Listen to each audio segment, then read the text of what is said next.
احترقت ابو سوريا يدز الجولاني اليات وهاي.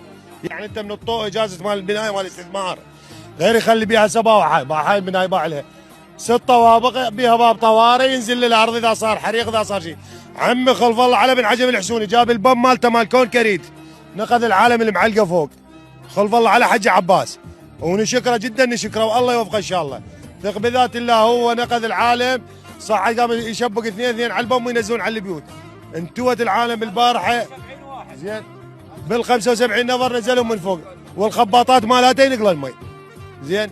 لحد الان الحكومه المحليه مال واسط ما اجت اللي جاي ولا وصلت، بس مجرد استنكارات واضطهادات 3 ايام زين. احترقت ابو سوريا يدز الجولاني اليات وهاي. يعني محافظه ايش قدها ايش كبرها ما بيها يعني رافعه مال 6 طوابق 7. ليش عندنا بالشركه الصينيه كان استنجدوا بالشركه الصينيه الشركه مال الزبدي هاي. يعني ليش هي صارت هيك؟ هاي العالم انتو توي هاي جثث لحد الان مفحمه ما حد يعرفها. لحد الان بالطب العدل ما يقارب 40 جثه ما حد يعرفها هذول عوائلهم. هسه من سيله يقول له اروح للبنايه ما القاه، اجي لهنا ما القاه.